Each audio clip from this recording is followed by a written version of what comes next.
everyone and welcome to today's video. My name is Kenzie. If you did not know that, then now you know. And you guys, today I'm going to be doing a bags I sold and why part 4. If this is the first time you're ever seeing me, then hello, I'm so happy to have you. My name is Kenzie. I make a lot of videos about luxury handbags, luxury fashion, travel, jewelry, but mostly handbags. I like those a lot, but today we do have another installment of the bags I sold / kind of other luxury pieces that I've sold and why. If any of that sounds fun to you, if you like the idea, then I would ask you to consider clicking the subscribe button and give this video a like and ding a little bell down there so you're notified every time I upload. And you guys, without any further ado, let's get it into the video.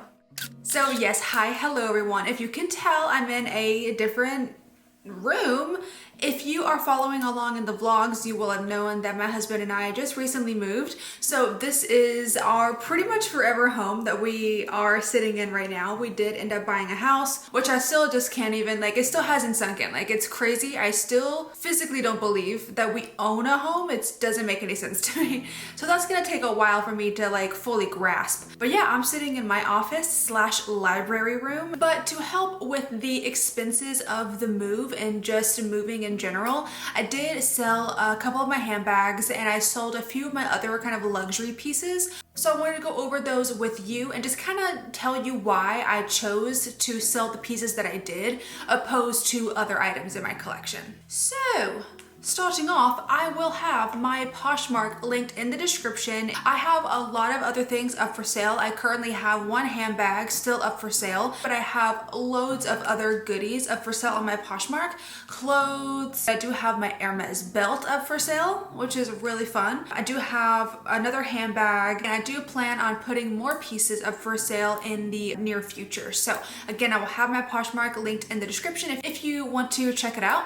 But going off, the first thing that I did let go, if you might have remembered, quite a few months ago, I did a Coach unboxing, and it was of the Tabby Mini, and it was in this beautiful gold color. I bought that secondhand from Mercari because you could no longer find it on the Coach website. Ended up didn't like it. I did like it. I liked the color a lot. I thought the color was super cute, very New Year's Eve. I loved the color. I also loved the style as well. I loved how small it was. Definitely more of a night out situation, and I thought it was such a cutie little bag. However, that bag is so small. I know I just said that I liked how small it was, but I liked it in theory, and then when I actually tried to wear it, I was like, oh, wow, that bag does not fit very much, let me tell you right now. So I did kind of just stop reaching out for it, and to be honest, we don't really go anywhere anyways, so I didn't really have anywhere to wear it, and it was kind of just collecting dust on my shelf for those few months, and I probably should have stuck it out and just kept on, and I would have eventually figured out a time to wear it. But I was like, you know what? I don't want to just deal with it on my shelf, and maybe somebody else will end up really liking it. So I did sell it on my Poshmark. So now I'm moving on to the next things that I have sold. So I have sold a few of my totem sweaters. Is totem considered luxury? I think so. I think they're really expensive. In order to help with the move,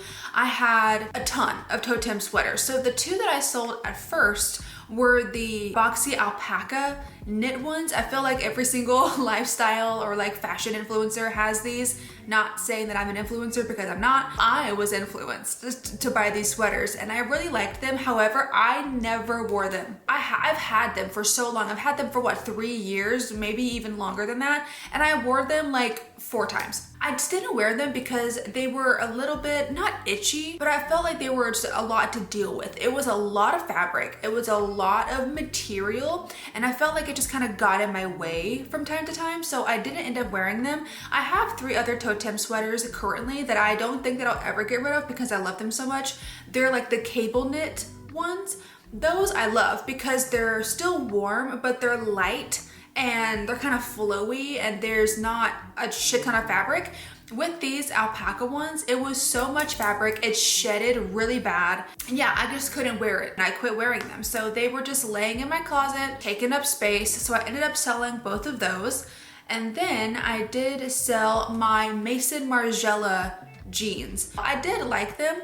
I think the only reason why I didn't wear them as much as I would have liked to is that they're so, I mean, I love a good high-waisted jean, don't get me wrong, but these are so high-waisted, like they went up to here, like it went up so far. What kind of top could I wear with that? I have no idea. I thought they were fantastic quality. I did really like them. I liked the slits on the side.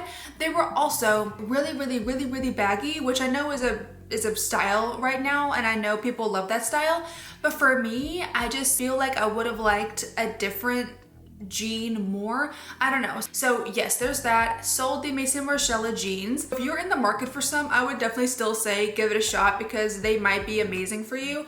I just had a hard time styling them because they were so high-waisted. I'm like, what am I supposed to wear with this now? Maybe that's just me being like a bad stylist. I'm not a stylist, but like that's just me not knowing how to style things. But yeah, it was kind of just hard for me in my head. I don't know why. I sold 2 of my Fendi X Skims bodysuits. I know that's not considered luxury, but it does have Fendi in the title, so I'm gonna consider that luxury. I had 3 out of the 4 that they came out with. I sold the brown and the black. I still have the beautiful neon, kind of like orangey red color up for sale. That one's still available, so if you've been looking for it, definitely check my Poshmark. And then I also sold my Kate Esmeralda sweater. If anybody knows Kate, you know that they have fantastic knit pieces. I also have one of these Scarlett cardigans from Kate, and I know that I probably should sell that cardigan, but I just can't bring myself to do it because that was one of the pieces that I wanted so bad, and my husband actually got it for me for Christmas a few years ago,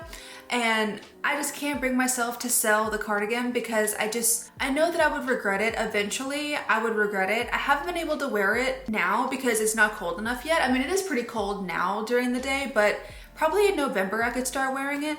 But the Esmeralda sweater I did end up selling. And then I'm also thinking of selling these Kate boots that I have. They're kind of like cowboy boots. I'll put a picture of them right here so you can see what they look like. And I'm thinking about selling those. Let me know in the comments like if you have had your eyes on these. If no one wants them, then I might keep them just for the fall winter. But if someone comments and says, no, I want to buy them, I will put them up for sale. Next up, we have an Hermes item that I sold. I have another Hermes item that's currently up for sale. So the Hermes item that's sold are my Hermes Oran sandals. Listen, I feel like I am just not destined to have these sandals.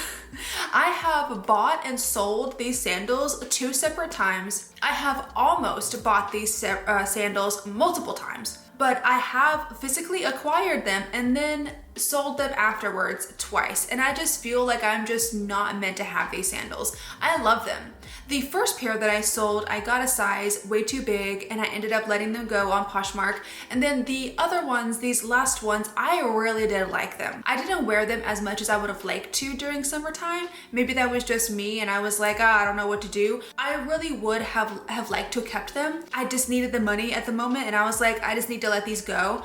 I do plan to rebuy them at some point. I just don't know when because I feel like every time I go on Hermes' website to look at the Oran sandals, they're always increased in price. Like they have a price increase every day. I feel like it's so stupid. Yeah, I did end up selling my Oran sandals in the gold. So sad, but yeah, they kind of had to go at this time. I might rebuy them in the future. We'll see. Depends on how expensive they are. If they get to almost $1,000, I'm not gonna buy them. Okay, and then moving on to the handbag that I ended up selling. I'm not sure if this is gonna shock people or not, but I did end up selling my Louis Vuitton Pochette Métis East West bag that I got in Italy the last time me and Raf were in Italy. So if you saw that I did an unboxing video of that bag, when I got it, I'll link the unboxing video down below if you wanna watch it, but I did end up letting it go because I have made a review video of that bag and I have done comparisons between other bags that I have in my collection, and the Pochette Métis East West does not fit anything. I love the vibe of it. I love the style. I think it looks super cute and I love that you get 2 different types of straps. But the reason that I was not reaching out for it is because it fits nothing, okay? If you are in between the Pochette Métis East West and like some other bag from Louis Vuitton, I would probably say get the different bag because my Nano Speedy, my Louis Vuitton Nano Speedy fit more than the Pochette Métis East West. It's insane. still love the bag, but I was just not reaching out for it. I was not wearing it as much as I thought that I would because I couldn't barely fit anything inside. It is just like thick items, like thicker items. Like I had a case on my AirPods, and just the thickness of the AirPods case was enough to like make everything look weird inside the bag. I don't even know how to explain it. That bag just did not have a lot of storage space on the inside. So that one did end up going to a new home, but I do know that the person that bought it, I think that they love it. That she messaged me as soon as she got it and she was like, oh my god, I'm so excited. So I am very excited for the person that ended up receiving it, and I hope they like it more than I did. Oh, the other Hermes piece that I have up for sale is my Hermes belt. It is the Constance belt. So it is the one that's reversible. So you buy the buckle separately, and I have a gold H, and then the actual belt leather I have gold, and then the other reversible side is the white, which is Blanc, I believe. And it's beautiful, again, reversible. So I am selling that on my Poshmark. And then the last bag that I have up for sale currently, let me go grab her because I do still have her. So the last bag that I do have up for sale, it pains me to say this, but I do have my mini Jody up for sale in the color Fountain. This bag is just so beautiful. It again is the mini Jody from Bottega Veneta, and it's in this beautiful, most perfect mint green that I've ever seen. It does have gold toned hardware as well. This has been one of my babies. I am just not wearing her as much as I would have liked to at the moment. I still love her. I still think she's amazing. And if I could keep her, I totally would because I think that she's beautiful. But I just think it's time for me to let her go. It's time for, you know, one of you guys or just somebody else to love her. There were some bags in my collection that I just know that I'm never gonna sell. Like I just know, like I'm not selling my Chanel's unless I absolutely had to. My Louis Vuitton Virgil collab, like the men's collab, I'm not selling that one just because that one means too much to me. This was between this and my Gucci Ophidia, and I ended up picking this one to let go of because the Gucci Ophidia, it just has more ways you can wear it, and I do end up wearing that one more than this one. This one ended up being the second bag that I have up for sale. She's in really good conditions. There's nothing wrong with her at all. She pretty much looks the same now as she did when I first got her. I did get her from Saks, so I did not get it directly from Bottega, but I got her from Saks Fifth Avenue. She's gonna come with all of her paperwork, of course. She's gonna come with the Saks Fifth Avenue box, with the dust jacket, of course, and all of the Bottega paperwork. And then of course, if you ever buy something off of Poshmark that is like luxury, it automatically goes to the Poshmark facility to be authenticated before it gets shipped to you. So yeah, that's her. I'm gonna put her back in her bag. She is stuffed as well, so she will come with all of the stuffing just to help keep her shape. And that is her. Look at this tiny little dust bag. But yeah, you guys, those are all of the bags that I sold and why. Let me know in the comments if you have any bags in your collection that you're thinking of selling or that you have already sold, and tell me why you sold them. Or just leave me a comment down below telling me anything because I'm nosy and I want to know that. But you guys, thank you for watching this video today. I really hope that you did enjoy it. If you did, then go ahead and click up the like button for me and then subscribe if you want to. Be sure to ding the little bell down there so you're notified every time I upload. And you guys, I'll see you in the next video. Bye!